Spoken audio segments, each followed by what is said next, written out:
Hey guys, are you ready to take your music practice to the next level? Well, with YouTube's playback speed and clip features, you'll be able to learn songs faster than ever before. In this video, I'll show you how you can use these powerful tools to transform your music practice and become the musician you've always wanted to be. Check it out. I started getting into learning how to play instruments when I was in junior high, which is right when YouTube hit the web, actually. When I'm trying to learn a song, my goal is always to be able to play with the recording.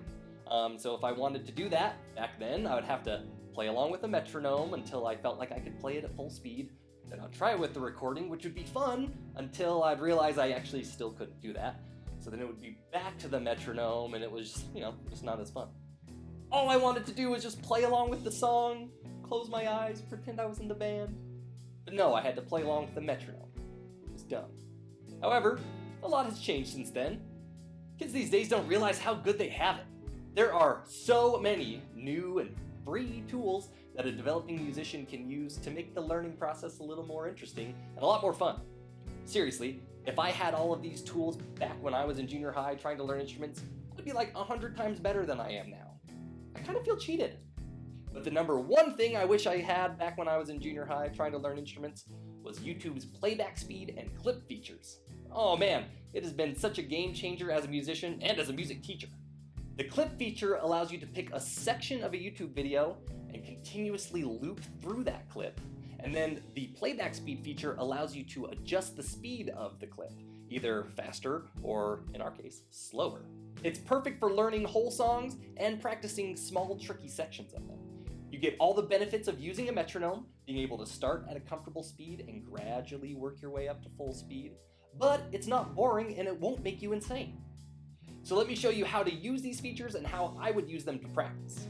To avoid any copyright issues, I'm just going to use one of the backing tracks on the Musician Fitness channel. So let's say I was having a hard time with this section of the song. We got a lot of chord changes in a row right here, E7 to A7 to B7. Probably makes sense that I might have an issue there. First, I've got to figure out where the start and the end of the section is going to be. I did a little investigating beforehand. We're going to probably want to start at about 57 seconds, which is during this A7. There's the E7, we're on A7, and now B7. So we'll try and go from about 57 seconds to 108 seconds. I like to give myself a little bit of buffer before the start of the section and at the end of the section I want to practice, just so I have a little bit of breathing time before I start the next rep. So now that we know what section we want to practice, we have to set up the looping clip. We're going to go down to these three dots next to download, and look, there's clip. We're just going to click that. It's going to automatically start the clip where we had paused, so it started it at 57 seconds, but we're going to adjust the end to go to 1 minute and say 7 seconds. 0 seconds. And then we can hit play.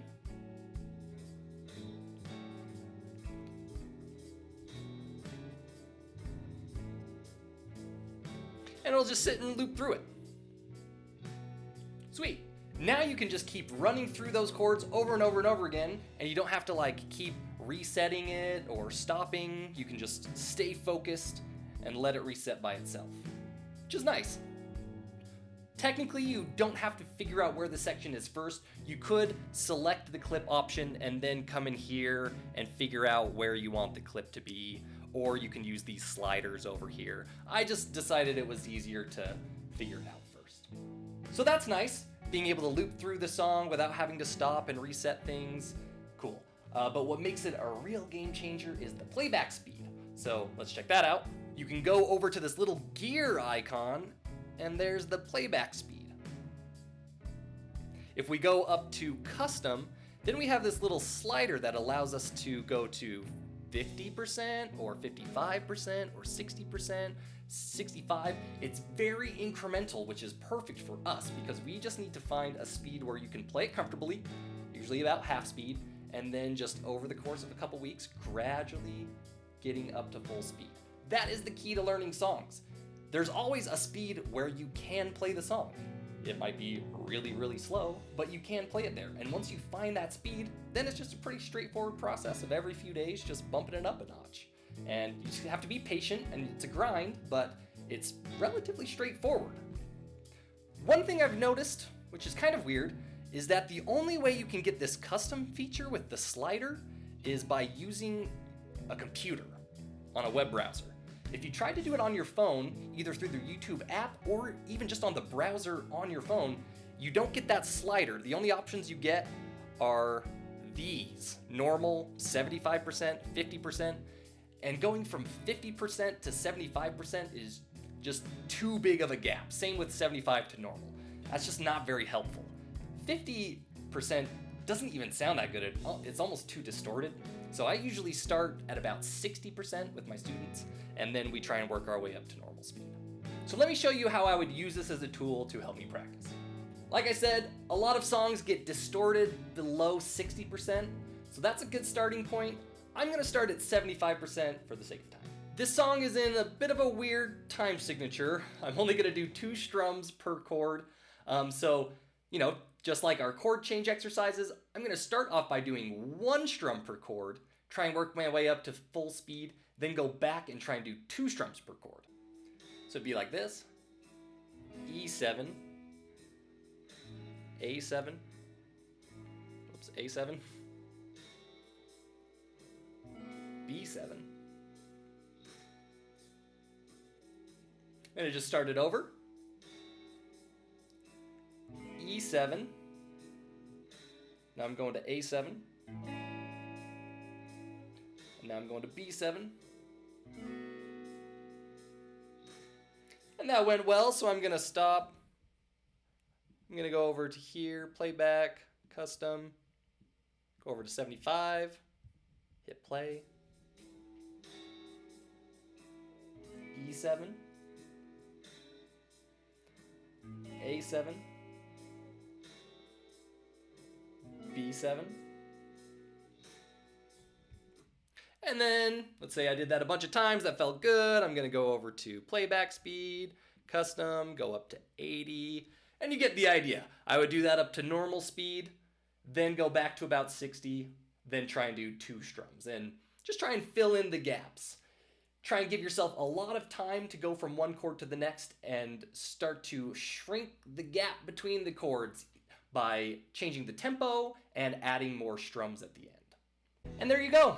The greatest free tools a musician could ask for. Man, I wish I had this stuff when I was younger.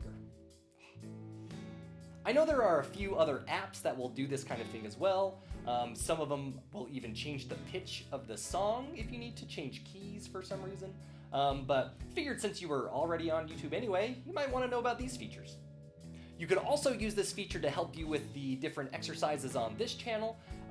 Let's say you were doing an exercise, you were having an easy time doing 90 beats per minute, but getting up to 100 beats per minute was kind of hard. Well, if you set the playback speed to 95% and tried the exercise at 100 beats per minute, that's technically 95 beats per minute. So you get almost like a step in between if you need it.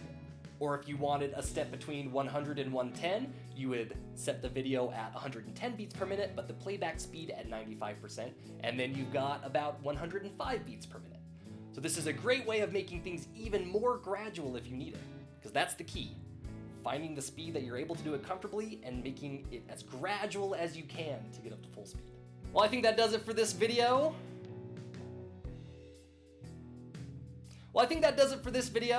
I know there wasn't really an exercise here, but it's some good information. So if you have any questions or anything, let me know in the comments. But if not, then just click some stuff.